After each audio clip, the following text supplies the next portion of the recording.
We are live. Welcome to Collector Spotlight. This is a program where I have the opportunity to interview lots of people in the nerd world. These are people that are collectors, YouTubers that do toy hunts, customizers, ACBA artists, etc. And I bring them here and ask them all sorts of questions that I want to get to know them, and hopefully you get to know them a little bit better as well. And I want to welcome the live chat. We got a couple people in there right now. They're starting to fill in. Thanks for joining us tonight. As a reminder, if you are new to Collector Spotlight, the format is an interview. So I'm interacting with my special guest all the way through. I can't really focus on the chat during that time because I want to make it about the collector who I'm spotlighting. But don't worry, because at the end, I will give you an opportunity to ask them as many questions as they allow you to ask them, because, you know, they got lives to play. So without further ado, today it is my pleasure to announce and to have as my guest none other than the Syndicate Santa, the redneck from Cali, Nathan Simmons. What is up? What is up, my people? So we have a few people in the chat right now, and obviously, if they're around the syndicate, you're an active member of the syndicate. Obviously, you're a YouTuber as well. You're also a person that is you're moderator of the syndicate, right? And you're also doing you moderate Syndi-Comics. Is that correct? I moderate the syndicate, Syndi-Comics. I'm actually the admin for Syndi-Comics and an admin for Syndicate Buy, Sell, and Trade. Oh, wow. Okay. Oh, look at that. I clicked the wrong thing. Rookie move. So that's pretty cool. So where are you in the country? I live in Ventura, California, which is kind of in the central area. You know, I'm about an hour and a half, 2 hours from LA, and then about 2 hours from like Arroyo Grande, Pismo Beach area. And I'm about 30 minutes, 45 minutes from Santa Barbara. All right. But I remember when I came onto the syndicate was maybe a little bit under a year ago. You were not in California. You were in a different state that is slipping me right now. Was it Georgia? I was in Georgia. Yeah, I was the redneck from Georgia back then. So what happened? What made you move back to California? Family. So my wife's family is all from Arroyo Grande area. Okay. So we went for a year to Georgia. I was trying to make more money. You know, it was a lot cheaper to live out there than California was. But then over time, we realized it wasn't the best option because of my job. I was traveling a lot. So I wasn't home, and then leaving my wife and kids by themselves did not make me feel good as a husband and as, you know, her partner. So I said, hey, we need to do the right thing by my family. Get them back home, get them close to grandma, you know, and everybody, so they can have time to spend with them. Well, that's pretty impressive. That's a, ladies and gentlemen, that is a mature dude right there. Good for you, Nathan. You seem like a good dude, and just hearing you say that just confirms some of the stuff that some of the preconceived notions that I have about you. One of the things that I also know about you is that you got this name, the Syndicate Santa. And I know that we've talked about this before, but some of the people that may not know how you got that name, tell us how you got that name. So it all started in Georgia. And actually, it was ironically, I think it was like my 4th or 5th video. In Georgia, I didn't have any competition to find stuff.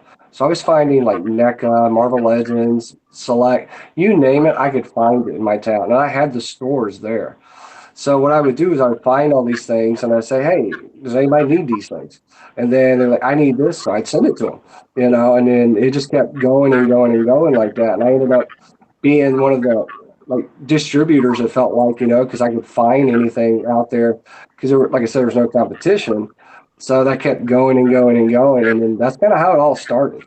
So what did you have out there as far as shopping? You had the Targets, the Walmarts, any other stores that we don't have out here?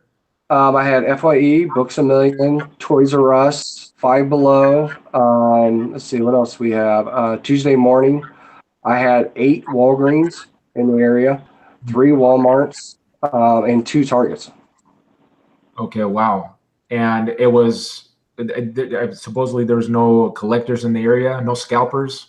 Not really, and we had two comic shops too, so I'd go raid everything. Okay, so what about how would you compare it to the area that you're in right now? Because I think you got some. I mean, you're close to Oxnard, right? I am, yeah. I'm about 10 minutes from Oxnard, yeah. Yeah, you got quite a few hunters from the Syndicate and other groups. The Renegades are out there too. How are the hunting grounds in your area now? We ain't got Jack. I know that you've been looking for. Well, you've been looking for the Lizard Wave and the Deadpool Wave, but you haven't found them. No, I've still not seen the Lizard Wave in person yet. I've only seen Paladin from the Deadpool Wave once, and that was at our TRU in Ventura. Okay, I lost my train of thought because I got. You see this guy right here. This Your guy, butt? he's a purebred German Shepherd, and I guess he's got allergies. He's 120 pounds. Makes a lot of noise. Everybody, I may have to put these on in a second, so because I completely lost my train of thought. Okay, so now that you're back in California, you're hunting. One of the things that impresses me about your videos, every single video without fail, you're getting like packages from friends, toys. You have not only just toys, but you also do comic books, and we're going to get into that in a little bit. You collect a lot of different things. Before I ask you about that, how does your wife feel about your collecting? She loves it. She supports it, and my wife collects too. So that's the kind of the catch for me too. It's like my wife collects like She-Ra and My Little Pony, Strawberry Shortcake, Oh, different lines like that. She likes Pops and she loves Groot right now. So anytime I find something like Groot, I try to get that for her. But she's a kid of like the '80s, like most of us that are our age group. We grew up with a lot of things that we liked back then, and now they brought them back out in better formats, that we have. But yeah, she's into it just as much as I am. okay. So can you just give me just rattle off like the 10 lines that you collect, or just rattle off the lines that you collect? Go. Mezco, Storm, Mafex, SH Figuarts, Marvel Legends, Marvel Selects a little bit, Transformers, and that we'll go into Transformers a little bit later, but that includes everything from Masterpiece to third party to retail. Let's see, Power Rangers, Thundercats, Black Series. Um, I do some of the loyal subjects, WWE, and let me see what else I'm looking at. And DC icons, Okay. DC collectibles, um, and NECA, of course. You gotta have NECA, and then Diamond Select toys. Okay. All right. So that begs the question because I've wondered myself watching your videos, where in the world are you putting all these toys? Because I don't see them behind you. I see maybe a couple things, but where are they? I actually have two shelves here that's right next to me. That's got a good chunk of those in it. I got a lot of stuff still in storage in Georgia. So if you guys remember my videos back in Georgia, I had a huge room, that I had all of my shelving in. I had like 6 or 7 shelves. I have two here in California. Did you have a basement there? Is that what was happening? I actually had a whole bedroom just for my man cave. Oh boy, that would be so nice because what I have is that one shelf right here, a bookshelf over here, only a few shelves, and we're in my living room. I don't have any extra room for anything, which is why I've had to really just focus on if I guess if you had, let's say, your top three favorite lines, what are your favorite things to collect? Like if your wife said, "Listen, honey, I'm done. I'm personally done with collecting, and I really think that you need to just have some self control here, pal, and just you get 3 lines. What 3 lines would those be, and why?" Transformers Masterpiece, Mezco, and then probably SH Big Arts. Okay, man, you answered that super quick, so you've obviously thought it before. Has she posed that to you yet? No, but I mean those are like when I'm looking for something, those are my top three I'm always looking for, whether online or in a store. And so Transformers, you're one of the few guys on the syndicate, at least just from my just viewing. There's a few of us that collect the masterpiece Transformers. Everybody else is collecting more than just the superhero genre. What obviously you're a child of the '80s and you grew up during the '80s. What is your biggest draw to Transformers? What do you remember when you were a kid? What drew you to them? I remember when I think it was like 3 or 4 when after Transformers came out. I remember sitting at home after school and watching the back to back of Transformers and GI Joe. You know, so those are my two of my favorite cartoons. But being able to see a car or a truck or something like that turn into a robot, it always appealed to me. Same way with like Macross. I'm a huge Macross Robotech fan for that reason. You know, I always like that transformation. Plus, it made you think, how do I turn this thing from one point A to point B and back and forth? So that's why it's always drawn me to it. So then, is it Jetfire or Skyfire? Good grief. Depends where you're at, actually. In the comics, he's called Jetfire. In the cartoon, he's called Skyfire. And if you go to Japan, he's called a Macross VF1F, Valkyrie. Everybody knows there's a huge controversy over that because it was originally the Macross VF1 Valkyrie, done by Takatoko back in 1979 originally, then released in '83. And then, of course, you know, Marvel and Hasbro worked together on Transformers. And then they kind of borrowed, you know, the Takatoko Valkyrie and turned it into Jetfire. Um, yeah, it all depends. You know, it's like you can call it Jetfire today or Skyfire tomorrow. So what's your favorite iteration out of the three that you mentioned? Probably still the original Macross Valkyrie, the Takatoko one. Do you Because have? I'm sorry, I cut you off. Go ahead. I was just going to say, I mean, the one that was done in the U.S. is a carbon copy of it, you know, so it's the same exact thing. But the box work that they did on Takatoko's, you know, the way they did those back in the early '80s, blew Transformers out of the water at the time, you know, and I loved how they did that one. I do not own, and that's what we call in the Macross world, the chunky monkey, because it's all diecast, you know, and that thing you could throw it at somebody and probably kill somebody with that thing. Yeah, Um, it's a heavy beast. it is. I had one a long time ago, but you know, with moving and everything like that, when I was in the military, I ended up getting rid of a lot of stuff. But yeah, I'd love to find it again. Well, you heard it, guys. He's looking for that figure. So help a brother out. The Syndicate Santa helps a bunch of people out. So if you have a connect or you're in your hunts, you know, your best bet of finding something like that is going to be it's going to be one of the, like, you know, David Blucker, or it's going to be Kevin, the tattooed toy hunter, because they're always doing those, you know, the vintage shops. Maybe even Craig. Craig could probably. I can't believe it. Craig hasn't hooked you up, man. Craig hasn't found it. He's looked for me already. Yeah, that's why I watch Kevin's, because I always watch to see, like, all right, is he going to find Transformers or something like that? So I can go message him. Yeah, I think out of all the guys that, at least that I know of, those guys will be your best bet in helping you find that figure. So let me go back again to when you were a kid. Obviously, you have an affinity for all things '80s. What do you like? What drew you to? Was it the cartoon? What was it that drew you to these now as an adult, collecting toys, etc.? What drew you to it? I never stopped, actually. That was the catch. For most people don't know is I still have some of my G1s from Okay. the '80s still. And it was, you know, over time, of course, you know, when we're in our teenage years, things kind of, you know, we get, I'm going to say diverted, you know, because things happen, you know, as a teenager. But I've always collected. I don't have everything, of course, that, you know, since I did that, but I still have some of my old Beast Wars, you know, from the '90s. I still have some of the Power Rangers when they first came out. Um, Toy Biz, I still have Toy Biz, you know, the original X-Men stuff still. You know, I've always collected. And I've always been a comic guy too. So I think that's comics, toys, and shows have always went together. And I think that's why I've always been a collector. So who's your favorite superhero out of everyone? Like, if your top guy? Wolverine. Wolverine. Okay.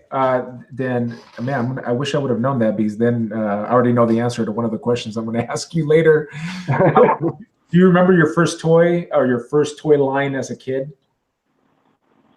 My first toy line as a kid was actually He-Man. I remember being about 3 or 4, and it was a birthday, and then my mom had got me one of those old dress-up things, the plastic armor kind of things. And I remember having that and a He-Man toy, and then she got me, I think it was an Optimus Prime, a G1 Optimus Prime, and I looked at the He-Man and I looked at the Transformer, and I'm like, Transformer wins. Were you disappointed at all watching the cartoon? Because I was disappointed when I first got, and disappointment is relative, because I love toys, because where I was from originally, we didn't have the abundance of toys we have here in the United States. But I remember watching the cartoon and Optimus Prime being like my favorite thing ever, and then getting the truck, which looked right on the money, but then transforming it. What was your experience? Do you remember thinking anything was odd? I didn't actually, because I knew where the toys were starting to come from. I knew they were coming from Takara in Japan. And my dad had actually bought me, and I wish I still had this. He bought me the Diaclone version of Ultra Magnus, back then. And because my dad was in the military, and he went to Japan and stuff like that. So he brought me the Diaclone Ultra Magnus, and he brought me the Optimus from Japan. So I looked at it, and then I looked at the one I got in the U.S., and I'm like, they look the same. I mean, it definitely wasn't a cartoon representation, and I knew that as a young kid. It's like, okay, it's close enough, at the time, and I'll deal with it. But I think it's every kid's dream at that point, though. It's like, hey, I'd love for it to look just like the toy, just look like the cartoon, and I already knew at a young age that couldn't happen. And the ironic part is it can happen now, 30 years later. You were a smarter kid than me, because I remember looking at that and just going, but it looks nothing like the cartoon. I was so disappointed. Same with the Megatron, except the gun was cool, but it didn't look like Megatron. But like you said, but now in the Masterpiece line, they literally are jumping straight out of the cartoon, and it's pretty amazing. You have MP10. I know I've seen it in your collection. When did you get Yeah, it? give me a sec. Okay, cool. Let me see, as he's getting that, who's in the chat? As I'm seeing Shoki reviews, Cody Spring, what's up? Dr. Pest, Sandman, Pounds 978, Dewdog reviews in the house, the Toy Thief, Richard Smith, Wolverine. Oh, come on, player. I never said I was going to get you a Wolverine. Eric Eisner, what is going on? The Nightwalker, Sandman, Hot Cheeto Fingers, Los Essos Hunters, Art Miranda, what's up? Let me see. Have I ran everybody? The Tattooed Toy Hunter. Find them that Valkyrie player. Mike Moreda. I think it's Moreda. Am I reading it wrong? Brad Campbell, what's up? Jared Pritchard was in here earlier. I don't think he's in there now. Mikey's Action Figures, what is going on? Thanks for being in, guys. If you jumped in late, I'm just I'm biding time for Nate, and I think he's back already. I'll bring him on in a second.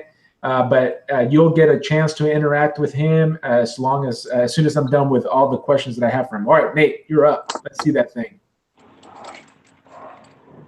Yeah, oh my gosh. Tell the people what you have there, B. Some of these guys may not know. So this is the Takara MP10 Masterpiece Optimus Prime, otherwise known as Convoy in the U.S. Or Japan. This, of course, is the cartoon representation of Optimus Prime. This thing's been remolded 8,000 times since it came out. But for me, I like this version more because I like the darker colors on it than the lighter ones that came out in the U.S. and the Hasbro TRU release. And then, of course, you can't have one without having this guy. And this, of course, is the Takara MP36 Megatron. Most accurate version of Megatron out there. Ironically, though, before I had this one, my most accurate one I had was Apollyon. Yep, me too. That was a nice figure. Just a transformational nightmare. That's why I had two of them. I broke my first one. See, so when you talk about why didn't you talk about those masterpieces? Because I know some of the guys from the groups don't necessarily collect this type of line. Talk about the quality of the toy. Talk about the price of the toy, and what are you going to get next? What's the one that you're looking forward to getting next? So masterpiece transformers are the cartoon representation, typically, of the action figures that come out from a show. And it's not just Transformers too. You've got Sola Chigokin, who does the ones for Voltron, Power Rangers, and those kind. The Takara guys, Takara Tomy, typically stays with Masterpiece Transformers. And they're doing Diaclones too right now.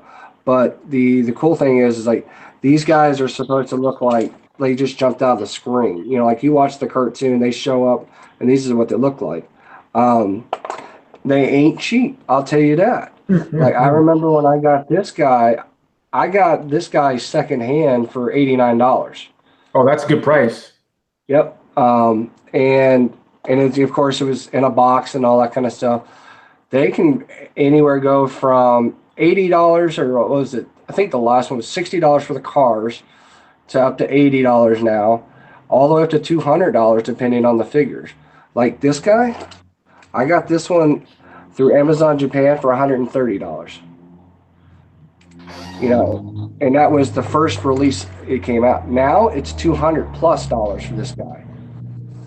And I've ordered stuff from Japan before. I've tried to order from the Amazon Japan, but I've been unsuccessful.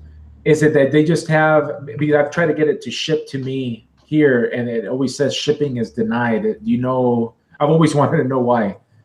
It depends on the actual transformer, because I just got, let's see, Sunfire. Yep. I just got Sunstreaker, and this came from Amazon Japan. But it all depends on, I think, the actual figure, because you can pre-order Dinobot right now through the Beast Wars version, but you can't get some of the special edition ones. Like I wanted to get the Shadow Panther, you know, the recolor of Cheetor. Okay. And you can't get that one. They do certain ones like that. Like it was, I was trying to get the Takara Legends God Bomber like that, and I couldn't get it from Amazon Japan. Of course, that didn't stop me from getting it, but you know, I just had to go to a different venue. And I think that has to do with, one, the import cost of trying to get figures into the U.S. and the supply and demand of them. I mean, if it's like Megatron, I was actually shocked to get it from Amazon Japan, because it can turn into a gun. Right. The customs here, nothing. They didn't say one word about it. And it's because they're packaged in robot form versus, you know, gun mode, you know, so that makes a big difference. Yeah, I think they probably did that with a purpose. And these robots, because these maybe some of the guys in the chat right now, or they'll watch it later, these things are action figures. I mean, they have like that Sunstreaker. It has amazing articulation. It is like a Marvel Legend or better. It is unbelievable what they're capable of doing with the engineering. Any final thoughts on the Transformers there, Nate? I think I cut you off. I was going to say, I mean, that's just the start of it, though, really. I mean, you think about the masterpiece, and you start talking about third party. We all have things that we want to find, you know, that it's not real, you know, released yet by the official Takara or Hasbro, which is why there's always been customs, you know, like you, Brock, you're a customizer, you know, we customize the things we want to actually see. Well, third party actually will come in and make figures that you don't have, or they'll make one better. I mean, let me grab,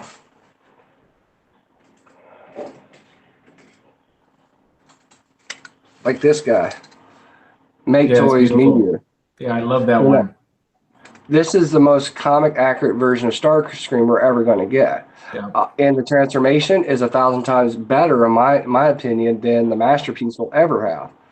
You know, and the biggest problem I have with a lot of third party, though, is availability. So people have to understand that third party isn't a retail, you know, company a lot of times. They'll make a one run of it and you're done. Luckily, like Fans Toys, they've been really good about reissuing things. Make Toys, X Transbots, a lot of those other third-party companies are not good about that. So if you don't buy it on the pre-order or get it when it first comes out, you're not getting it again. Yeah, you're pretty much jacked. I remember Fans Toys when I first started collecting those higher end Transformers. They had their version of Soundwave, and that thing was they had not reissued yet, and they was selling for like $400, something ridiculous for that toy. It's a beautiful toy, but for $400, and then they reissued it, and then all of a sudden the prices bottomed out, and everybody could have their version of Soundwave. I take it you're a Fans Toys fanboy? Are you? Is that your favorite third-party company? Fans Toys and then Make Toys, yeah. That Starscream is a beautiful piece. I love it. Matter of fact, I'm considering just changing all my seekers to that. But lest we lose our audience, let's get back to talking about you, because they didn't come here to talk about Transformers. They came here to talk about you. So, what are their last toys? Any recent findings? I know it's been dry for you. What was what was the last toy you picked up? The last one I actually picked up was this one, Alita 1, Moon Racer, Ripper Snapper, and then Darkwing. And what's that combiner? What's it called? I have no idea. I just put it together. Okay. This is a mismatch, is what we'll call it, or the abomination. Yeah, I had to see you're collecting way more stuff than I had to get rid of. I stopped doing Combiner Wars. I don't collect any of the Chug line anymore. I'm strictly the Masterpiece and third party, because I can't do it. Couldn't do it, player. Well, and I like that, Hasbro gives us this option, It's like the Dinobots. They just brought back the Dinobots. We haven't had those in like 15, 20 years, Right. And do I agree with that they should have combiner stuff in it? Hell no. Right. But it is nice to actually have a representation of a Dinobot again, Right. because you're talking $20 versus $200+ from Fans Toys. Right. So it is nice for that, especially for kids that want to play with them now. And I think that's the main difference. Some of these toys, obviously, the adults collect, but they're kids' toys. And then they're the adult collect. At least we like to tell ourselves that, right? The adult collectibles, the higher end ones. That's how we make ourselves feel better about our. Yep. But let me switch the topic real quick, and I want to focus on your YouTube a little bit, and then we'll just for a little bit, and then I'll finish off at the end. But let me do some screen shares, because I want these guys to take a look at something real quick. Let me make sure I'm going to the right place. Tell me when you see yourself on the screen, Nate. I see it. I remember that one. First one. Okay, so this is Nate's first video. He filmed it January 7th of 2017, and he posted it the following day. And Nate goes through some iterations of how he looks. I just noticed this. So that was his first video. And then we have this look. It's the shaved head with a mustache look. What do you think about this look for you, Nate? Yeah, it was time for the stash to go. That was like a month. That was after the month. And now you're. When I saw this, I was like, "Oh, holy cow! You look like 20 years younger." Is this Nate's younger brother that came on? I'm going, "Oh my gosh!" So you have, I think in my notes, you've put out quite a bit. You've done like 227 videos. Yep. Did you know that? Yep, I saw that the other day because I was looking through analytics on it. Yeah, and your most popular video was 21,000 views, which is pretty impressive. As you know, and oh, by the way, congratulations! You just hit the 1,000 subs. I think like a week or two ago, right? I did, yeah, and I was thanks to everybody on their live streams and everybody that's been a part of my channel since the beginning. Yeah, and but I mean, to have 21,000 views with a channel your size, I think that's pretty impressive. I think that's when you had found which wave was that? It was The damn vulture wave. the vulture wave. The vulture and salmon wave is the ones that, I mean, don't get me wrong, it was awesome to find them, and in store I was one of the first people that found them. But it's like the Sandman wave just kept following me everywhere I went. Like I could not go to one place and find a black suit Spidey or another Sandman fig. And literally, I got to Cali. That's the first thing I found in the store was the Sandman wave. I'm like, I don't want to see Sandman wave ever again. That's a good Build-A-Figure, though. I like that Build-A-Figure.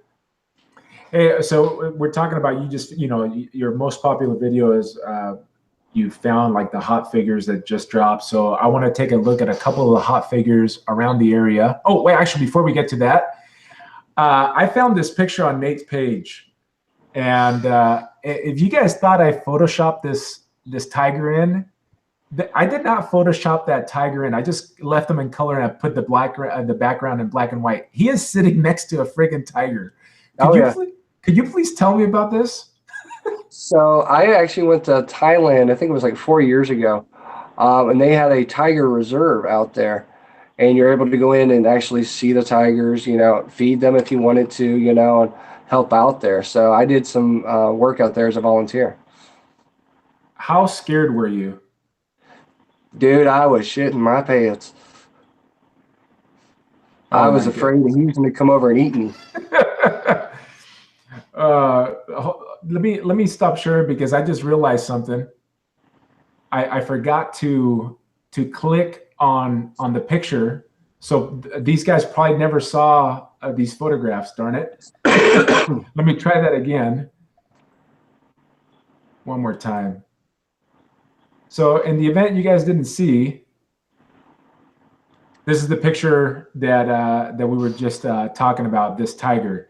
And I closed out of the other one. So if you missed it, you're going to have to go back and watch Nate's first few videos so you can see the many faces of Nate, which were good. So now let's talk about the new figs that are dropping. This is from ToyTube, Brandon Backlund. And you guys probably won't be able to hear the sound.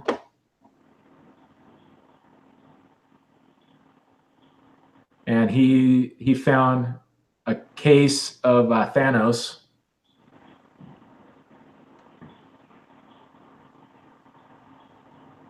So here's another picture from, you haven't seen this, right, Nathan? No, still not seen it here yet. Are you planning on picking this figure up? No, because Brandon picked me up one out of that case. Oh, okay. Well, what do you think? Let me see if there's, I think I have a picture out of the package. So I'm sure everybody in the chat has seen it, but this is a picture out of the package. What do you think? I like it. I mean, I came into Marvel Legends, the Hasbro Marvel Legends after it already came out.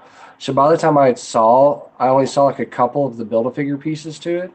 The old one looked pretty bad, actually, in my book, compared to this one. I like the darker colors. I like the face, especially that cheesy grin. And he's got an Infinity Gauntlet, so.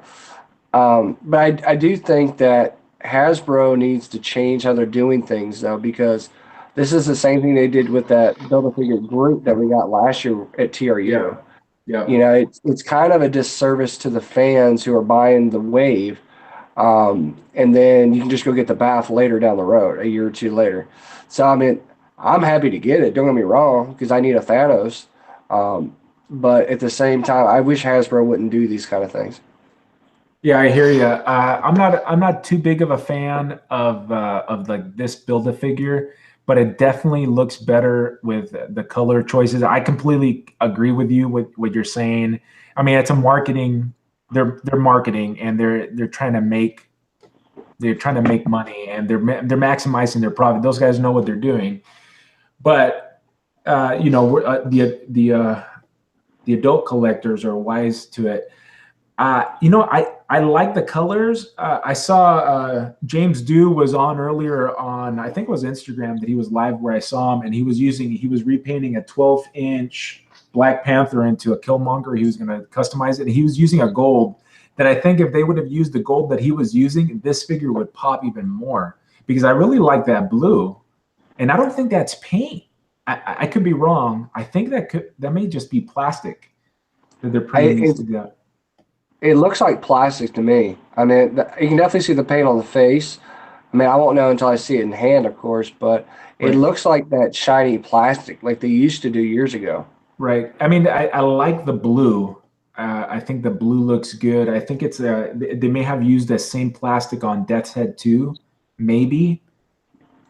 I can't say for sure, but I'm not feeling the way that this yellow looks. I feel like it needs to be a little bit more gold, but I guess it's the preferences, right? Preferences to the individual collector. Go ahead, Nathan. Go ahead.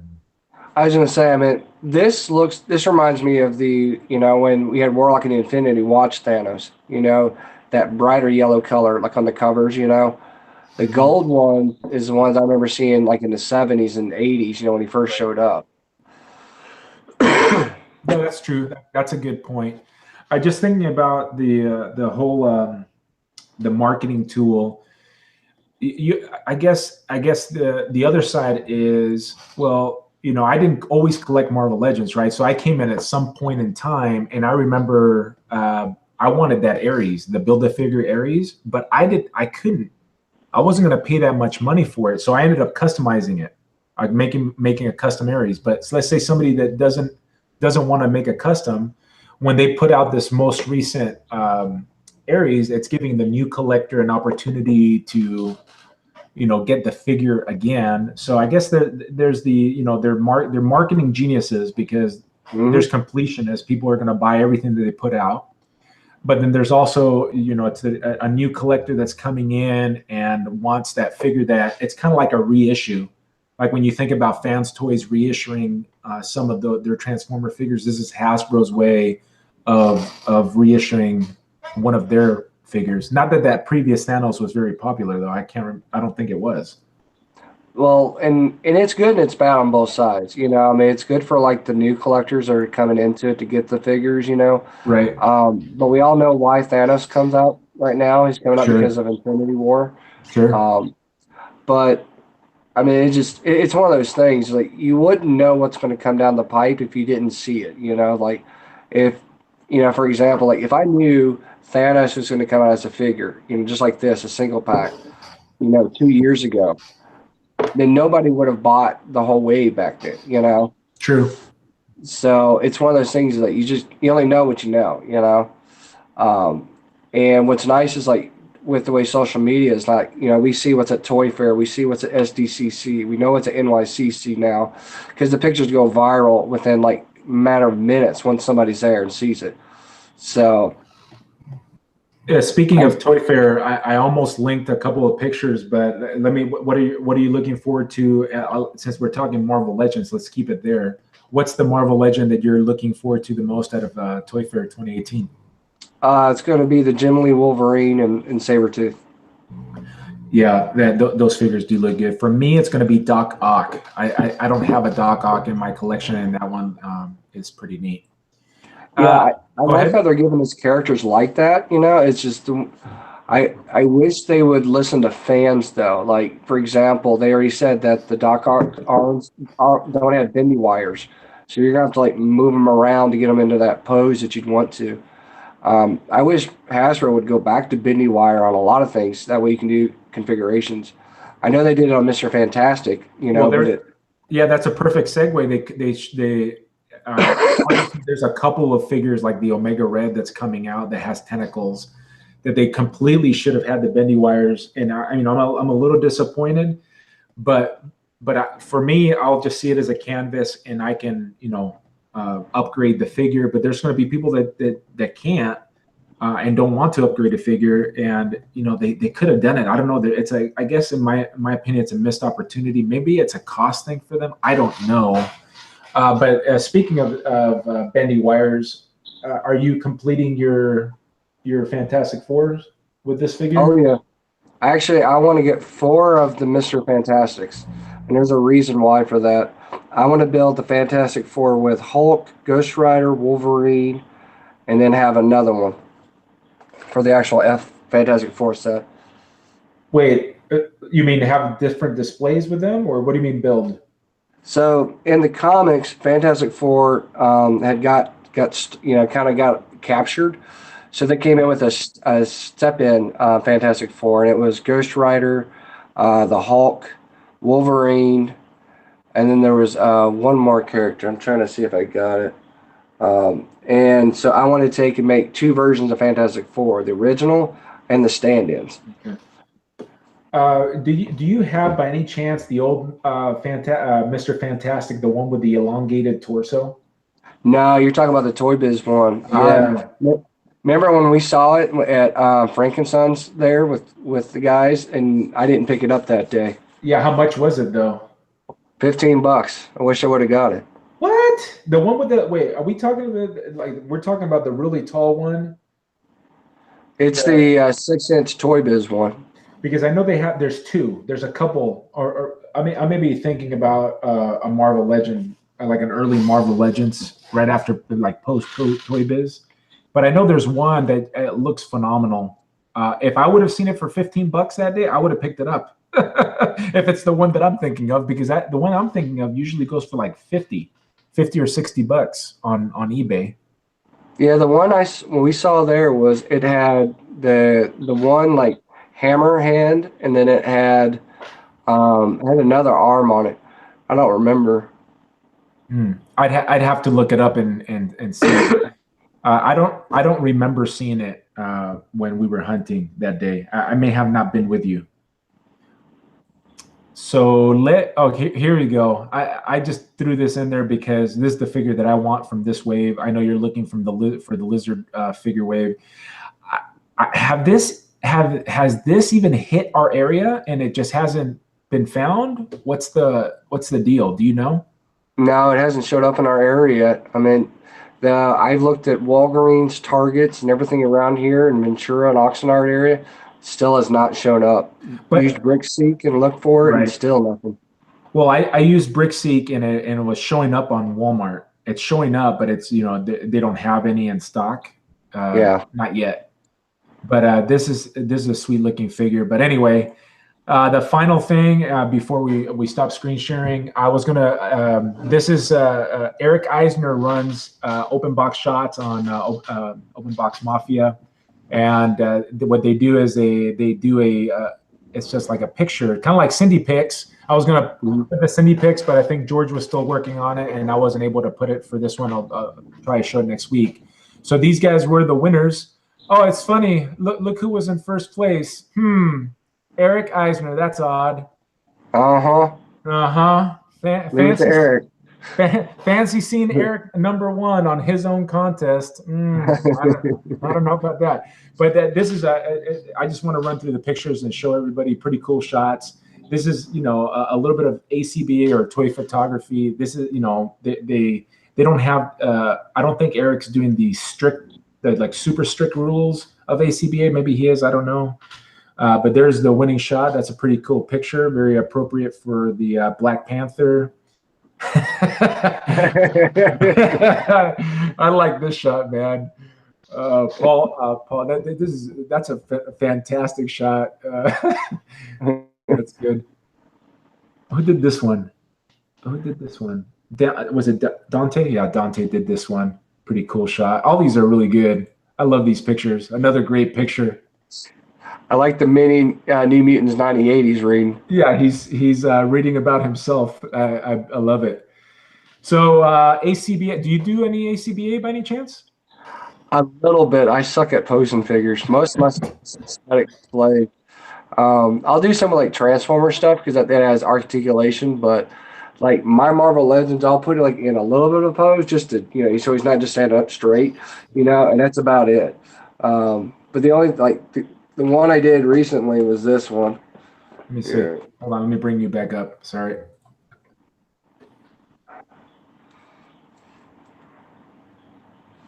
Beast throwing X-23. Oh, is that a 3 3/4 X-23? It is, yeah. Oh wow. Oh, that actually looks pretty cool. A little fastball special. Yep. And that's why I did. I'm like, that works out pretty well. Good. I don't have a Colossus, so I can't use, with Wolverine. And it'd be kind of hard, because just because of the sizing, the way Marvel Legends is like, sorry, Colossus ain't holding Wolverine and throwing him like that. No, no, not. I guess you could use the Marvel Select. That Colossus is a little bit bigger, and then you would have to get like a 3 3/4 inch Wolverine. So it could be done. Hey, why did you start doing a YouTube channel? And how did that whole thing? How did you get to the syndicate? How did that all work out? So it was funny. Back in 2016, I was started doing some interviews with like people and stuff. As far as like Transformers, I was huge, still Transformers guy at the time. And then came across a video from Geeked Up. Geeked Up had did his toy hunt out there, and I remember it was like, well, that's kind of cool. I could probably go do something like that because there's so much stuff out here. I was already doing it, because I was looking for Transformers, looking for things. I'm like, I said it can't be that hard to go do it. So I said, all right, let me do this trial run. And that was the first episode. And of course, I shot it straight up and down, portrait. I was like, this is gonna be great. I'm like, and then I'm looking at the video. I'm like, this looks bad. I don't know if I should post this. Um, and then I remember in Geeked Up's video, he had a link in there for the syndicate. So I clicked on the link of the course, and then I went and joined the syndicate at that point. And then messaged Mike, I was like, hey, good video and stuff. And he said, hey, just you start doing it too. I'm like, all right. So I started doing it at that point, I started kind of meticulously keep going. Over time, it's got a lot better, as far as, quality and editing and stuff like that. And it's because I'm lazy, like a lot of people. Like you probably noticed, like literally when I left Georgia, I really didn't edit anything, to when I got to California. I'm like, okay, I need to start editing a little bit better, I don't edit out what I do in the video. Everything's still the raw, hey, this is what happens in the video. But just like, transitions, making things look a little bit better, working on audio and stuff like that, So doing tweaks. your videos are at least not as long as George. George's videos Oh are my like God. an hour and 45 minutes. And that's just his introduction. Well, I learned that when I was in Georgia, I used to do like these long videos, like 45 minutes to an hour videos. And then I learned real fast. Nobody really watches those. They do the skipping. They're like, all right, we're at store. Okay, nope. Okay, so your 45-minute video only got like 2 minutes watched, if you're lucky. And I also learned too that a lot of people don't have the time and patience to look through something that long. Now a review on a figure, people will actually sit down and typically watch, unless they've seen it 6,000 times already. But I learned that hey, shorter videos are better. And then of course I had the unboxing videos that I was doing in Georgia, from all the trades and whatnot I was doing. And I had some long videos. I had one video, I think it was an hour and a half. And it was just unboxings of stuff. And I still couldn't get over to this day how much stuff I had got. So I said, okay, I need to cut back on what I do. So I looked at things from a perspective of if I'm a viewer or a customer, for example, if I'm going to a store, I want to see things. I don't want to hear you talk all day long. I want to hear what your opinions are, of course. Tell me what's there, but just go through it. It's not take 20 minutes to look at Marvel Legends, 20 minutes to look at DC. It's like get in, get out, kind of thing. And you can get multiple stores and multiple angles faster. And then, of course, for me, it's storytelling. I like to tell a story when I do a video. It's, hey, this is the start of my day. We're going to go to these places. Here's what I found. And if I didn't find Jack, usually I'll add an unboxing on top of it, But I'm pretty meticulous. I'll do 1 to 2 videos a week, unless I'm doing a review, because I started doing reviews now. And my reviews suck, but it's just time and expense. Well, not many people can get away with doing those long videos. I think the people that can get away with it are just like big personalities, and Plastic Addict definitely has that personality. And I know that as soon as I see how many minutes he has on his videos, I'm going, oh no, there goes an hour and 45 minutes of my life, because I'll be watching it because I find the guy fairly funny and interesting. But the majority of the people, I I can't. I'm with you on that one. So what's your goal with the YouTube? We got how you started doing it, but how, like, what do you want to do with it? I just want to show what's out there. I mean, I'm not in it for the money or the, subscribers and stuff. It's awesome that I have everybody that supports my channel, but I'm here for you guys, to show you what's out there, show you reviews on things that I've got, I'm gonna probably kick up my Transformer stuff again, because I've actually did a continuity guide on Transformers. So if you see it, my playlist from Georgia, I kind of go over the history of Transformers, from the beginning to now. What I typically try to do is go and rewatch that series, and then that way I can give you guys the best content. I'm actually watching Transformers Armada right now because I'm watching Armada Energon and Cybertron, so I can go do the next review.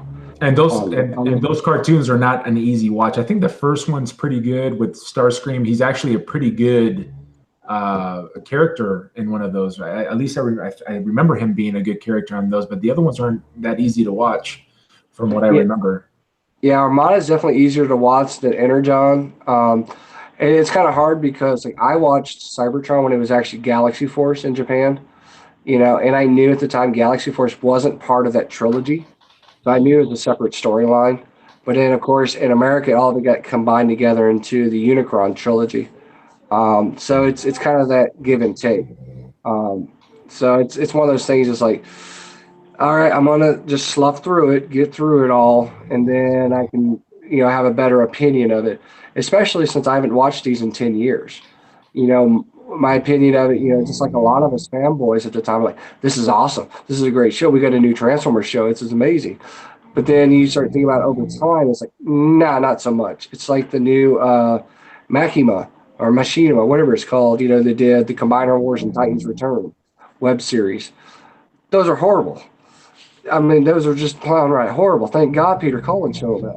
Yeah, to try to save someone. That was the only saving grace for any of those Transformer episodes. One of the things I want to transition real quick. Can you guys hear my dog snoring? Oh my gosh! I hear. Oh, it is brutal. 120-pound guys. Don't try to bring it to my house because he will rip your arm off. But anyways, so I want to highlight Syndi-Comics, and this is an opportunity. I'm going to leave the link to the page. Comic books. I've been a pretty big fan of comic books since I was a kid, and now that you guys kicked off that page, that's a tangent off the syndicate. When you promote the page a little bit for these guys that may be interested in a comic book group. So Syndi-Comics is an offshoot of the syndicate, like Brock was saying, but it is comic related information. What we do on there, of course, it's similar to figures, but we try to keep it comic related. So hauls that you get, new storylines coming out, writers. Like for us, me and a couple of the other admins, BJ Bonstel, Kyle Phillips, Cincy. Someday Plastic Attic will show up on there, but he's one of the admins too on Syndi-Comics. He is. I've never seen him. Out, George. Has he even posted once on there? I didn't know he was into comic books. He is. George is huge into DC. But yeah, we get together once a week to talk about them, comics. And it's kind of like, for me, I was a comic collector always, as toy collector as well. It's like my first comic was Uncanny X-Men in 1985. So that's what jumped me onto the X-Men. Starting out. So it's kind of nice to see, like, after almost 40 years now. Damn, I'm feeling old.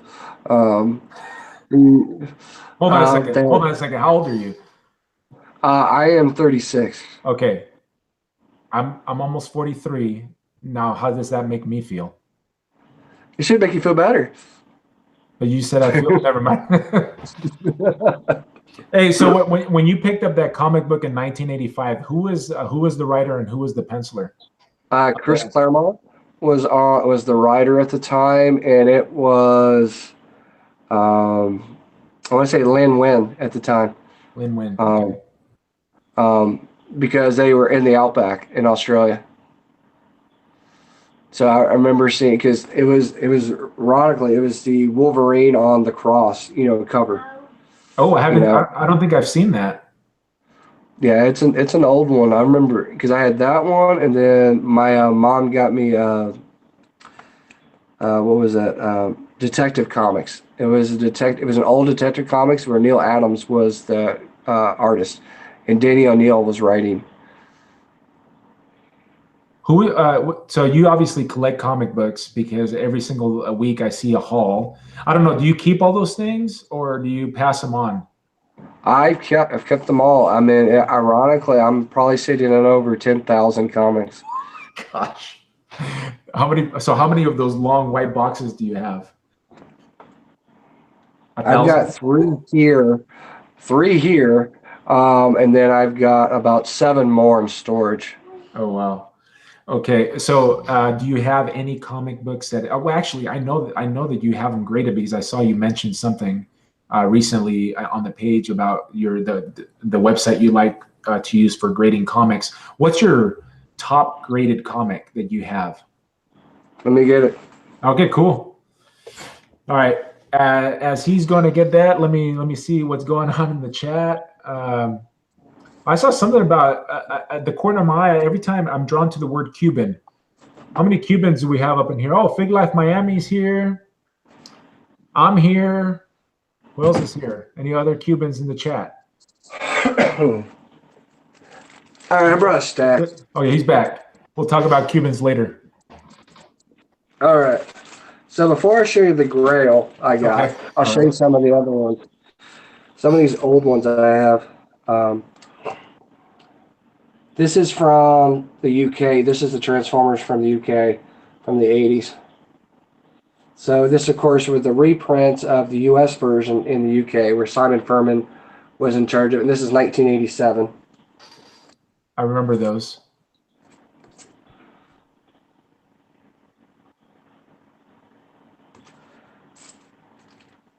And this one is cool. This is one of my favorite ones. This is Transformers and Action Force, which, if you don't know, in the UK, Action Force is G.I. Joe. You know, so it was a different name in the UK. Oh, wow. So I did not know that. let's see.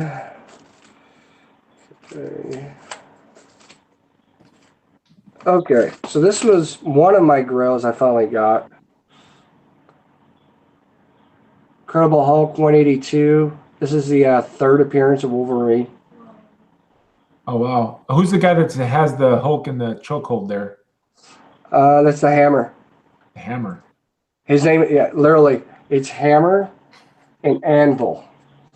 I mean, you gotta remember the years that these are made. I mean, this is 1973, 74. So they didn't have good names back then. Um,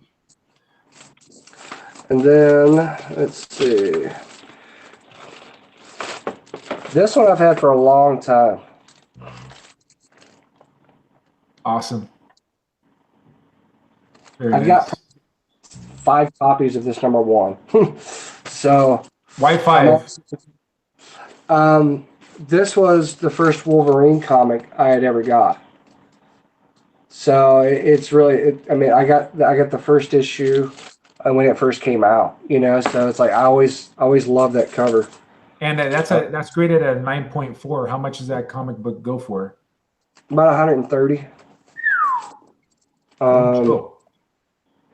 and then Okay. Whose first first full appearance? appearance, yeah, of Apocalypse. Apocalypse. Yep. That's pretty awesome. And then let's see. Can't have Wolverine without having X-23. This is Nick's #4. Hmm. So his second appearance. But my grail was Let's see this the guy. grail. Silver Age. Yep. A silver. Oh, wow. Wow. Yeah. Wow. This is the one I had wanted for so long. I wanted it graded, you know, I wanted a good version of it, you know.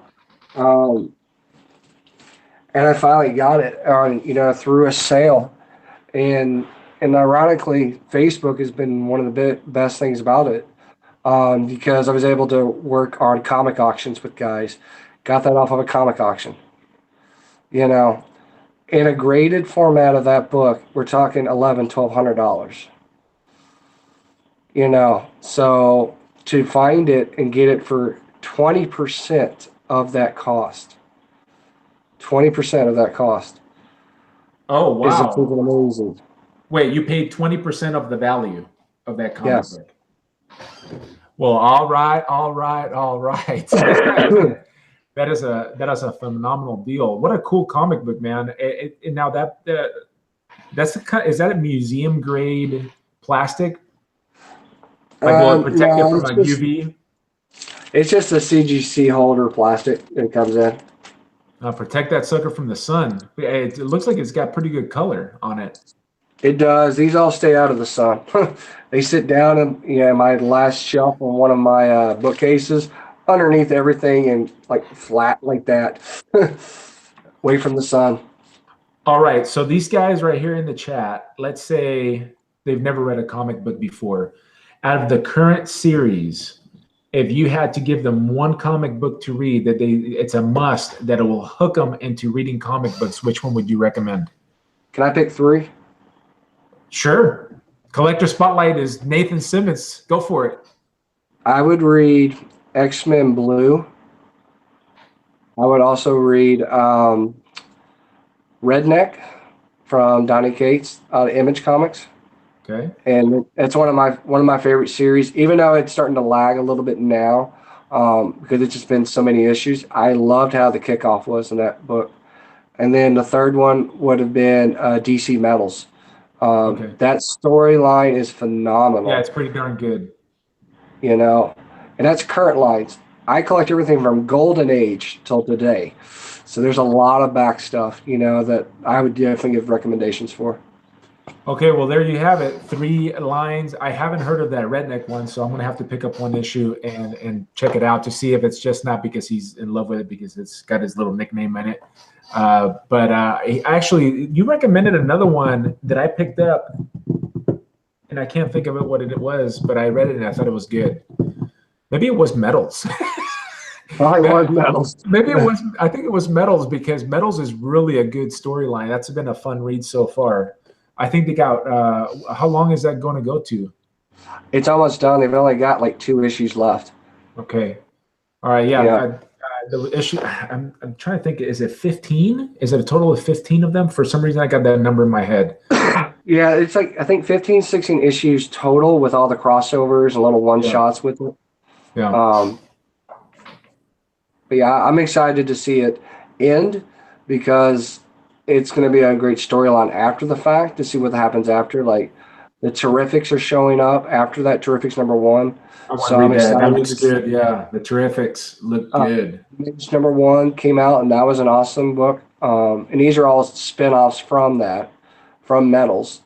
And then Batman and the Signal. Of course, that's Duke Everett, Robin. Oh, which is the one that Jim Lee's doing? He's doing one. It's not the Terrifics. He's doing Damage. Damage. Yeah, that's not out yet, right? It is. The first one already came out. Oh shoot! It's I'm on late. second print for #1, I think now. Okay, I'm late to the party. He's my favorite artist of all time, so I got to go pick that one up. All right, we got to move on here. It's come, players, to that time on the show where I go and give them the rapid fire round. Nate, are you ready? The way this works, I know you've seen the show before. The rapid round, I ask you a question. You have to give me the immediate thing that comes out of your mouth. Ready? Or mine. That sounded weird. That was weird, right, guys? Weird. Sorry. But you know what I mean, okay? You ready, Nate? I'm ready. Yeah, you ready? Okay, here we go. Marvel or DC? Marvel. Deadpool or Wolverine? Wolverine. Transformers or Power Rangers? God, Transformers. Beast Wars or G1? G1. Pops or Metals? Metals. Really? I'm surprised by that one. Okay, gotta keep going. Do you fold or do you hang your t-shirts? Hang. Country or rap? Country. Georgia or California? California. Figures or comics? Figures. Do you prefer hunting for your figs or trading for your figs? Both. All right, fair enough. Very good. You surprised me with that medals. I was expecting pops for sure. I I was only wrong. collect the pops I actually like. Medals, I mean, I love how the aesthetic of those medals are. I've got a couple of them, especially like the way they did the Batmobile and stuff like that. Those ones just look amazing. I recently ran into one at Ross, and it was a Deadpool, but it was like a white uniform. I don't remember Deadpool in a white uniform. Do you remember Deadpool in a white uniform? Yeah, he was. That was part of this series, the Back in Black. It's when he was getting absorbed by the Venom. He had a whole white suit, and then he also had another white suit with the black eyelets. Trying to remember which one that was in. That was in. I think it was X Force. It's not the Uncanny X Force, but like regular X Force. Okay, yeah. When I saw it, and I was this close because it was at a discount, but I had to apply Brockonomics, and I calmed myself down. All right, so I got one last question for me, and that is, in the toy community, what do you want to be known for or remembered for as far as contributions go? So for me, the biggest thing I want everybody to see is I'm the same guy in or out of YouTube. I'm the same person. I'm here to collect and have fun with everybody else, just like the whole syndicate was started. How Open Box, MOC, and all these other groups that's out there, Renegades. I'm that same guy. I've not changed because of all the groups have changed. I'm the same guy who's going to be showing you toy hauls, toy hunts, unboxings, reviews. That's me. That's who I am. I don't change just because of those things. Yeah, I You think know, very apparent, and just even talking to you here for a little bit, that is it's very apparent in your nature that you don't change. You're seems like it to be a pretty straight up dude, and I certainly appreciate that. Is there anything that maybe I didn't ask you or wasn't asked that you want to get off your chest? Actually, the biggest thing I would say for everybody is that everybody respect one another. You know, So we're all trying to do the same thing, no matter what group we're in. We all support one another. It's a toy collecting community. Let's keep it about toys. No drama out there anywhere. Let's do the right thing with everybody. And keep it positive. We all have enough negative stuff that goes on in our personal lives, and we see a lot of negative stuff out there. This is the one avenue for most of us to actually have a relief from it, or a little release. To have some time to go. Have some downtime. I spend a lot of time, just watching YouTube or watching, or helping out doing things, and that's a good stress relief for me. We all have the stuff we go through. But yeah, just be positive and have fun collecting. That's a wise saying. Leave the drama out of our fun hobby. I hate drama. I try to steer away from that. There's some. Well, I'll let you have the final word on that one. I completely agree. So, folks, that is the end of the prepared questions. I am now turning it over to the chat. And remember, it is a PG show. I'm drinking milk here. Okay. Please ask the questions. I will read them off, and we'll see. Let's go. Oh, could you please, if you're just going to make comments, if you're going to write the questions, put questions in caps for me. That way I can pick it up and not miss them. But otherwise, chat away, peeps. Chat away. And I think there's like I feel like there's like a 10-second delay on this one because I'm watching on both screens. Yeah, there's a little bit, not bad though. Like I'm talking right now. Still waiting for the questions. Any questions for the Syndicate Santa, the redneck from Cali? All of a sudden, Ask they got all away. quiet. They got all quiet. Oh, what's your T-Man 978 asks, what's your favorite Dinobot? Grimlock. Why is he your Meet favorite? Grimlock. Yeah. Why is he your favorite? Because Grimlock is an idiot and he just goes around destroying everything and he doesn't care. He's pretty blunt like I am. So I think I have that in common with him. Fake Life Miami says PG-13, I'm out. That's funny. Are you a fan of Nimrod? I don't know which one he's referring to. That's Kairos 1. By the way, he's a. Do you understand that question? You probably do. If he's talking about Nimrod from X-Men, I know who that is. Kairos, is that who you're talking about? I don't think that's what he's going to be talking about. I have a feeling it's going to be something different. By the way, Kairos is a customizer, pretty talented guy. Go check out his channel. He's been doing a storm that's looking mighty sweet. Very good job on sculpting. Mikey's. He's talking about, never mind. He's not as. Oh, here we go. Brad Campbell. Brad Campbell, bless you for capitalizing question for this old man. What is your favorite episode or episodes of the Transformers G1 cartoon? It's going to be Fire in the Sky and Fire on the Mountain with Skyfire / Jetfire. Is because I love that whole character. You know, the day built him was, you know, he was a Decepticon to turn into an Autobot. You know, to me, that's always a awesome scenario to be in. It was cool because he gave a backstory of Starscream as a robot scientist. He wasn't always a Decepticon, you know. So that's some of my favorite ones. But I think I like those two because they actually had a story. Yeah. They went to some character development, and unlike the other ones that were just, you know, selling the toy, I love those G1 cartoons too. So I think Kairos may be talking about the one that you were talking about. He wants to build a figure Nimrod. Oh, I'd love to see a Nimrod. You know, an actual, you know, the white version. You know, that we all saw in the, you know, the X-Men cartoons and the old comics. Because all I remember is he was like a flat, looked like a transformer just going straight across the, you know, the way of the path. He's like, he just like floats across. You know, it's like, I want that. Eric Eisner asked, Decepticons or Autobots, and why? Autobots, because good guys got to win. I like it. Nate, are you Sandman PR Vlog asks, are you excited for reboot Transformer movies? God, yes. Oh the my gosh. Michael Bay movie. Oh, just awful, awful. He's pretty good at some other movies, but I just thought it was just terrible for Transformers.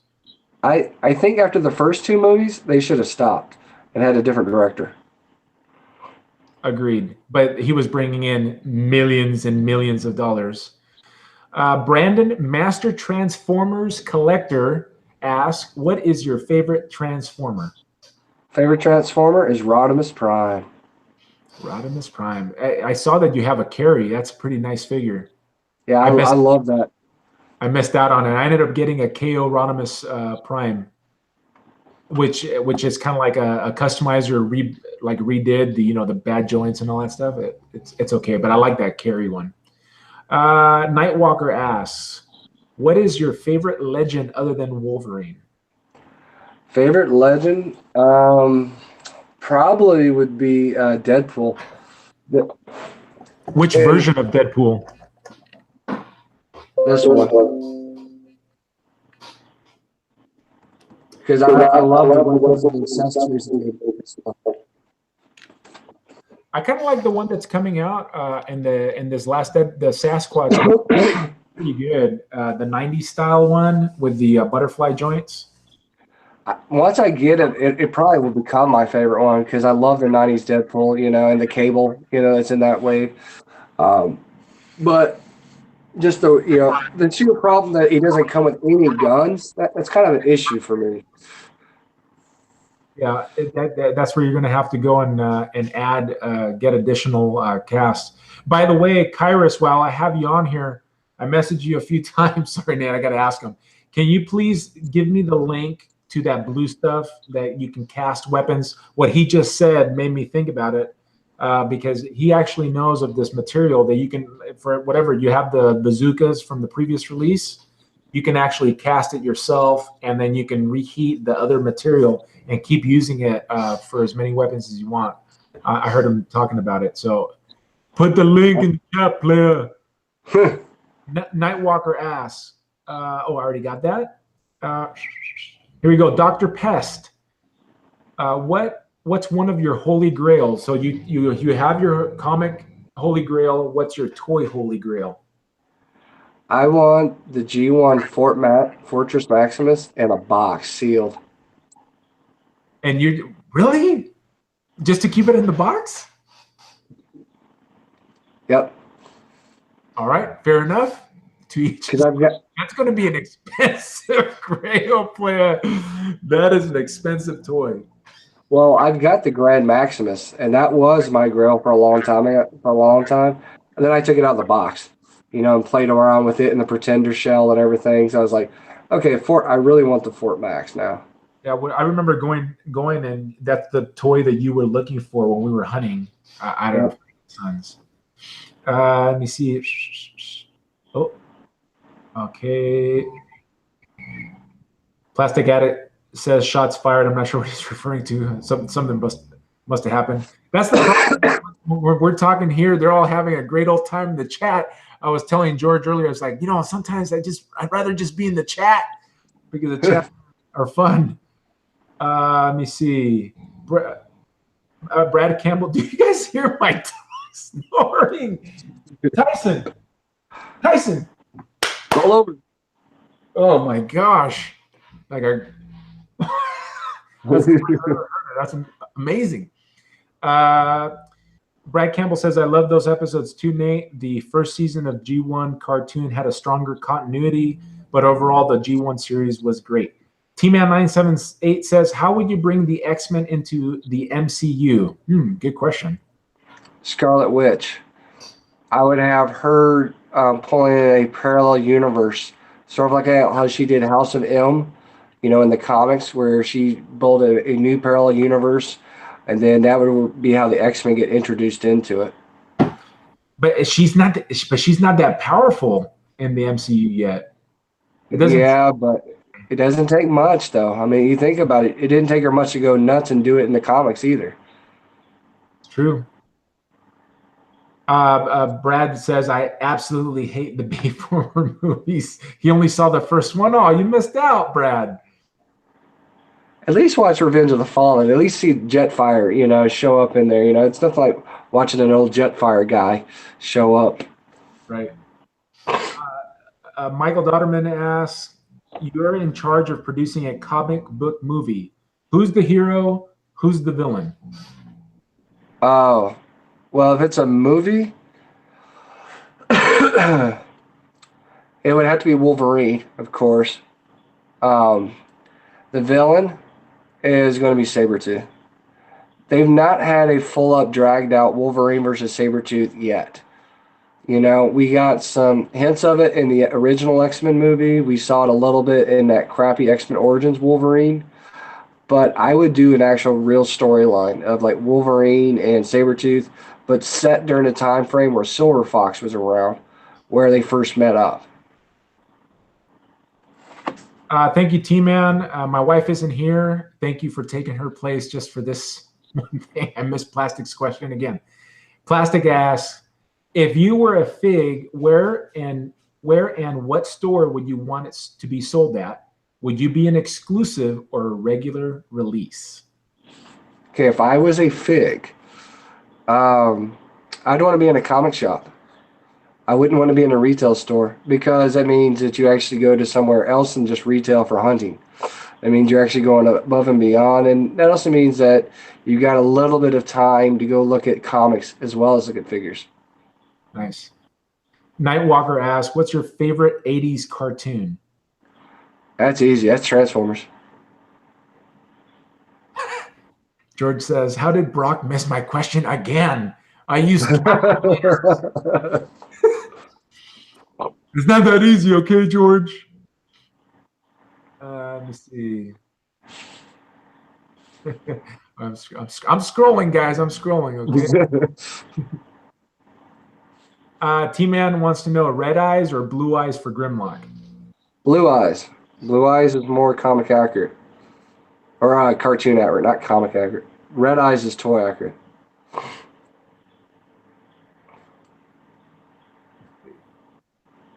Sandman says, Diamond Select Nate Simmons figs. Shoki says, Cuba. You got it. That's how you got to get a hold of me, Shoki. That's good. Shoki Reviews asks, who would you draw and write the comic of your life? Who would you draw and write the comic of your life? In other words, who's your favorite author? So Neil Adams is my favorite artist. My favorite writer is Danny O'Neill. I'd have them do my story. Very cool. I don't know what class. It's all good, not really, but it's okay. LOL. I don't know what. I missed something. I missed something. You might want to scroll up and see what he said. Don't want George mad at you. I think I got. I think I've got them all. Wait, hold on a second. Cody Spring. Would you rather than make a Firestar or a Madam Web action figure? Firestar. I want Spider-Man and the Amazing Friends put together.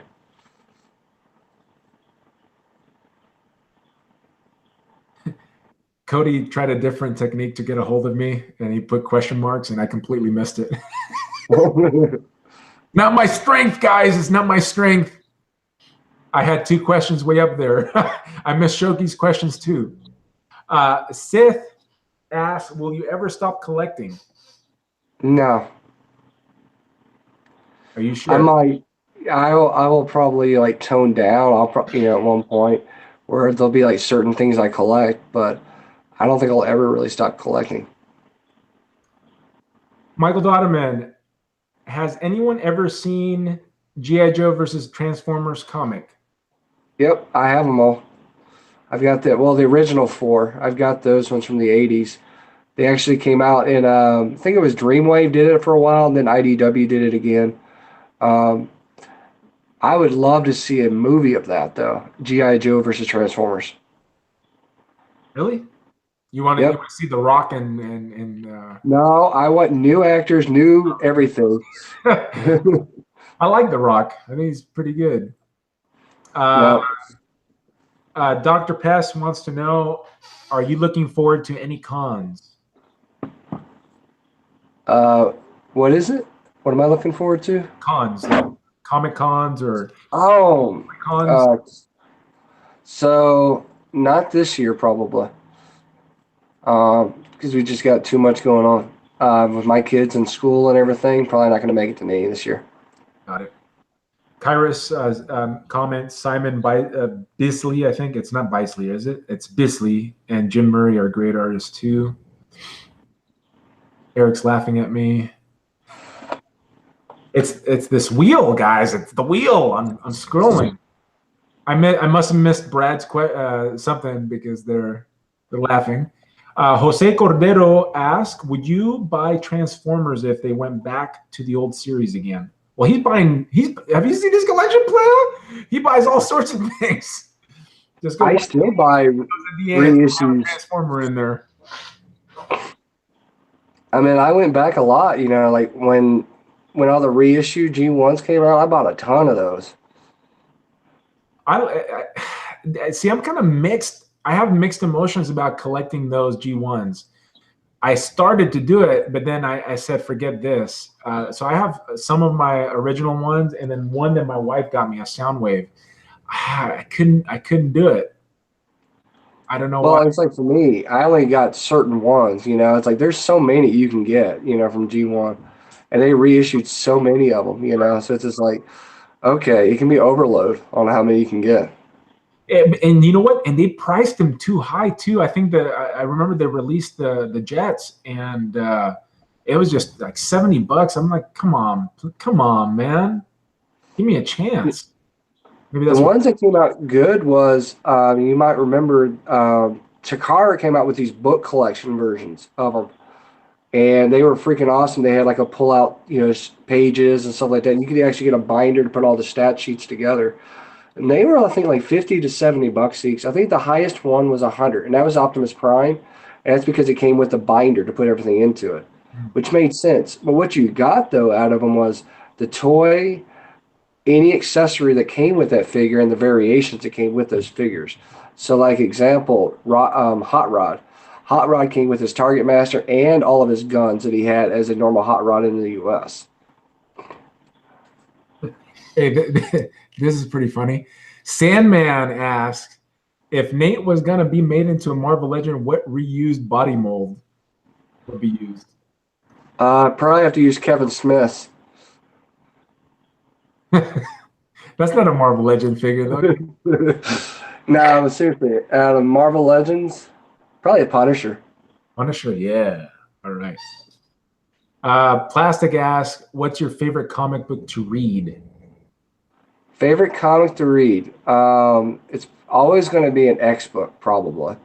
Because there's so many books out right now that X-Men's got between X-Men Gold, Blue, Red, you name it, all colors of the rainbow. Um, but it's always going to be an X book. I always look forward to that one the most. Are you guys hearing my frigging dog snore?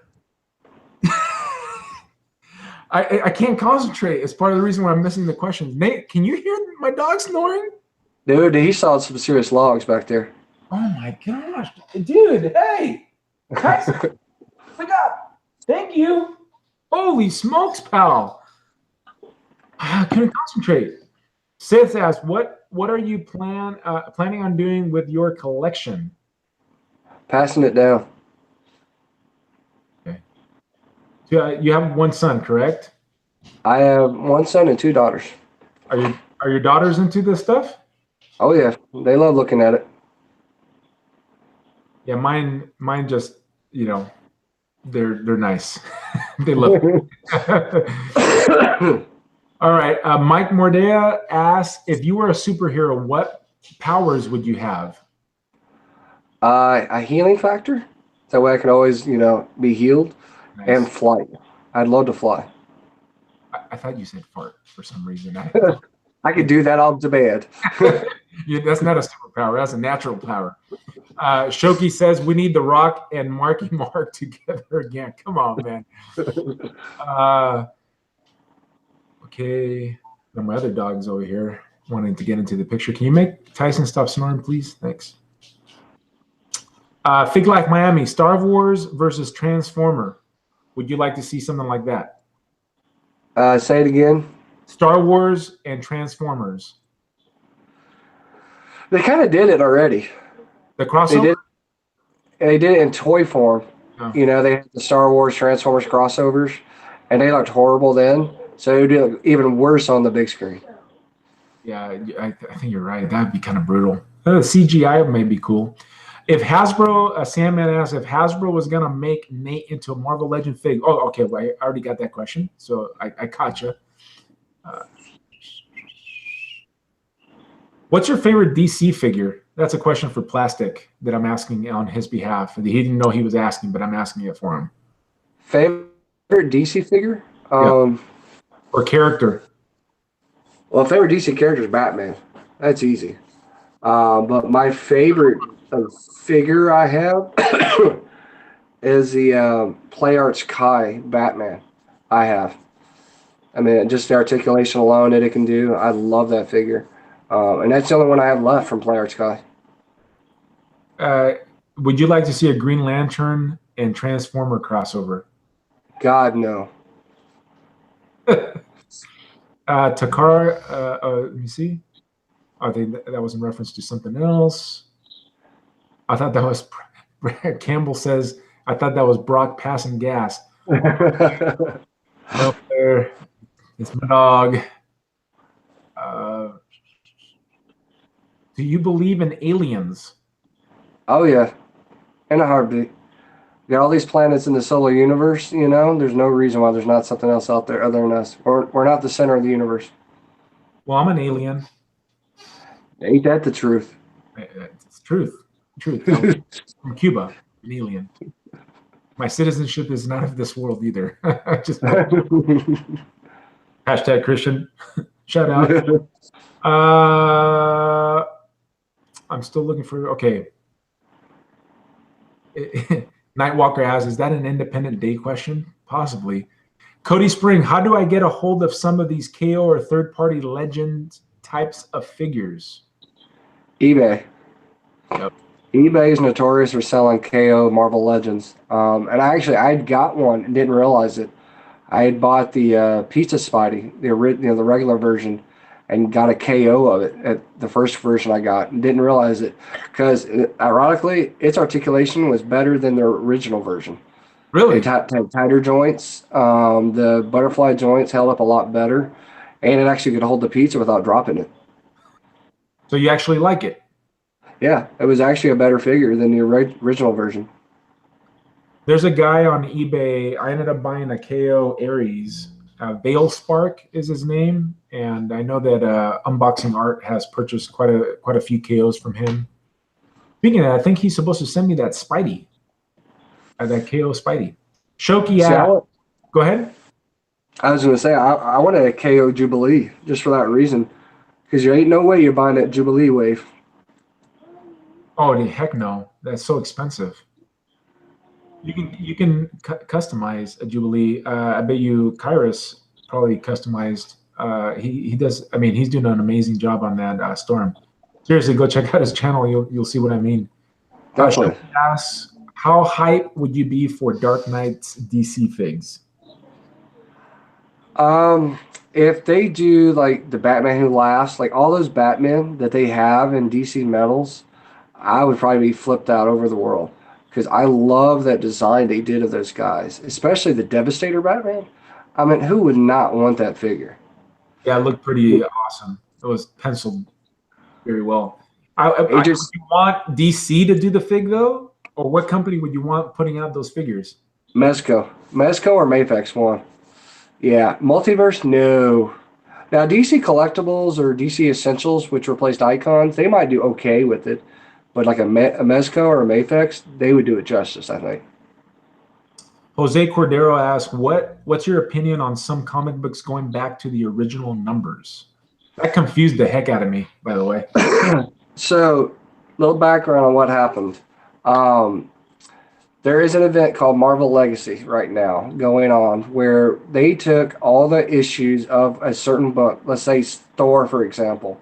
They went back and looked at all the Thor books since the beginning that Thor was started with, and they said, here's the issue number that you should be at as of all those books combined. And it was like 700 when they started it. So at issue 700, they're going forward with just the original numbering. For fans like me, that was awesome because that means that I don't have to worry about, is it volume 4, volume 1, volume 1, volume 1. It gets ridiculous. The ironic part is it don't matter now because Marvel's going back and redoing some of them again here in about 3 months. So you're about to see an Avengers #1 and a Venom #1 again. So after all these renumbering things, we're about to get some renumbering again. So it just kind of irritates me because DC did better with Rebirth than Marvel did with Legacy. And so that's why they're letting it go and starting over again? Yep. Well, and a lot of it has to do with the movies because Marvel's tied to the MCU universe so much now that you're going to see a lot of bleed over from that.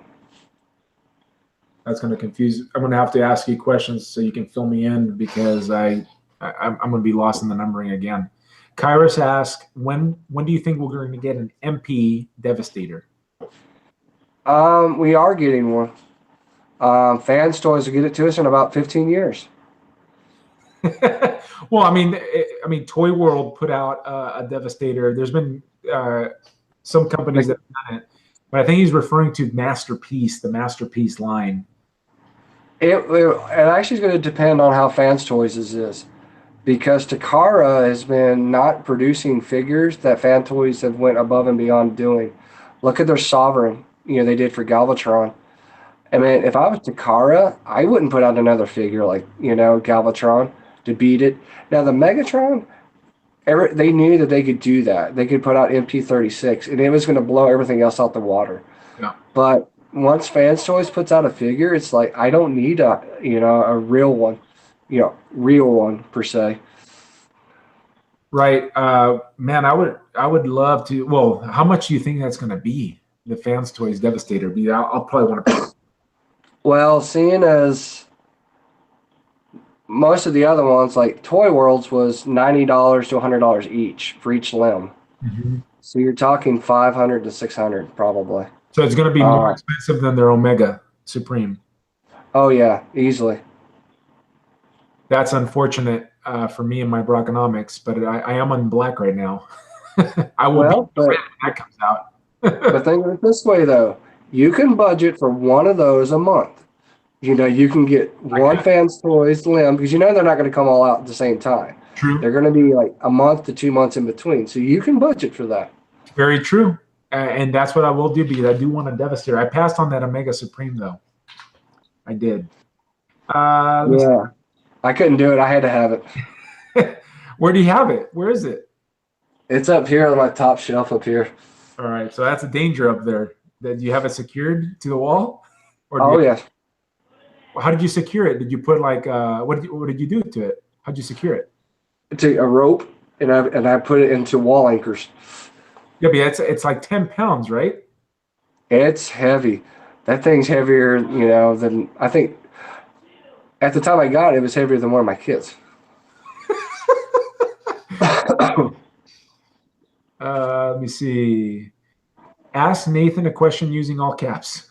Oh, I must have. Oh gosh. Mr. Holly, did I miss your question? Thanks, Cody. I appreciate that. I must have missed it. Sorry, guys. It doesn't scroll right. Now they're saying that you should read the questions. Maybe in the future, my future guests, I'll just have them. Hey, okay, you guys, I'm going to sit back and just watch you handle this show. Take over the show. I'm good with that. Chicken fried steak must have asked a question. Let me see. I'm scrolling up. Hello, everybody from Central Cali. I don't think I missed this question. Going on a fig hunt. Oh yeah, yeah. Okay, so I now I got it. No, there was no question. Harry, you threw me off. Come on, man. All right. Well, I think that's the. How about we do one more question and we'll close the show that way. One last question for Nate. End it with a good one, guys. Let's see who's going to be the first one that throws the question up there. Winner, chicken dinner survey says. I have 21 people up in the chat right now. One of the 21, you have a chance to win. Here we go. Michael Dotterman. He asks, have you ever passed on a comic only to find out it was worth a lot? Question. Yes. So back in, I want to say 1994, I saw X-Men #1 from 1963, and they only wanted $80 for it at the time. And it was probably a 7.5 grade on it. And I passed up on it. And I've always regretted not picking up that book. Wow. Oh, I guess I missed Brad's question. Okay, Brad, I'm not going to disappoint you because you're good about putting caps in. All right, put your question down about your masterpiece Transformers. Trust me, unintentional player. I'll scroll up. Brad, where are you, Brad? There's a lot of questions. There's a lot of comments. That's the what. Go ahead and put it down again, Brad. And we'll end with Brad's question. So no more questions after Brad's. He's typing. And Brad, he must be really frustrated because he's one finger typing. He's doing this right now. Brad is typing the question again. And this is why he's upset.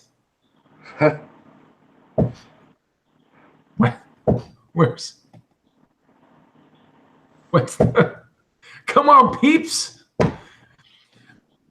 Brad, are you typing, bro? I think Brad got mad and left. I don't want to disappoint you, Brad. Come back, Brad. He's rephrasing. He had to start it over again, but he's just going, Brock, you idiot, you missed. Oh, backspace that. I misspelled it. Uh-oh. I don't know. I don't see Brad's questions. You killed Brad. I'm scrolling up and I can't see it. Can somebody type in Brad's question? Can you help that brother out? He's only got 2 fingers to work with. He's gone. All right, well, I say we'll end it there, and we'll see if we can find Brad and answer his question about Masterpiece Transformers on a later show. Oh, there it is. See, he was typing. That took him 5 minutes. Brad, I was stopping 5 minutes for you. Okay, here we go. This is the final question. I lost it. No, I'm just kidding. I see it right here. What are your thoughts on KO Masterpiece Transformers, and should I buy them? Okay, there's two sides to that story. Um, there is a moral issue that some people have with buying KO Transformers because it's not an authentic one; it's a knockoff of the original one. The other side of the story is that there's some companies out there now that I don't even think you really can consider them knockoffs anymore, because they will take the original Transformer, make it better, and then sell it for cheaper than the original one. A good example is Zhang and Jinbao. They've been doing that lately where in Yes Model and BB7, they've been taking some of these bots and then re-engineering parts of them and making them better. I got the Yes Model Skywarp, which is the knockoff MP11 Skywarp that came out. It had better pegging systems, so it's not doing the shake up and down kind of thing, with the canopy. The wings actually tabbed in better because it had longer pegs, and the feet actually had a little bit of articulation in them compared to the original ones. I think a lot of it just depends on the persons themselves. What are you willing to spend on a KO? Because knowing that it is a KO might determine, hey, maybe I should give 30% or 40% of what the original is. Well, you're not going to get the pick. I'll tell you that. If you're going with that kind of mindset, you just have to understand that, hey, it could be a lot better than what's already out there. Yeah, for example, that Skywarp, if you're going to get the Masterpiece one, it is close to $200 or more. Yep. I looked, and I bought that Yes Model Skywarp. I think I paid $100 shipped. So that, which to me was a no-brainer, because as he was saying, they're better made. By the way, Brad, I'm selling mine, so hit me up. Rockonomics. No BS, bro. They're really good. All right, guys. Well, thank you for joining us today. It was great having Nathan. Thank you to you, and for giving me your time and letting me interview you here. Very good dude. I'm going to leave his channel link in the description of this video. So if you want to go check out his videos, the link's ready there for you. I'm also putting the link to Syndi-Comics. I've already put it on there for you if you'd like to join that toy group. Next week, I will have as my guest Joshua Pence. We will be going at 6 p.m. on March 3rd. All right, players. As Nate would say, all right, all right, all right. When you sign us off, Nate, I like your sign-offs. Go ahead. All you. All right. So everybody, thank you guys for coming. Watch, like, share, and subscribe. And if you liked this video, give Brock a big thumbs up on it. He did an amazing job. Thanks, Brock, for having me, dude. I really appreciate it, man. All right, but everyone have a good one and take it easy now. All right, all right, all right.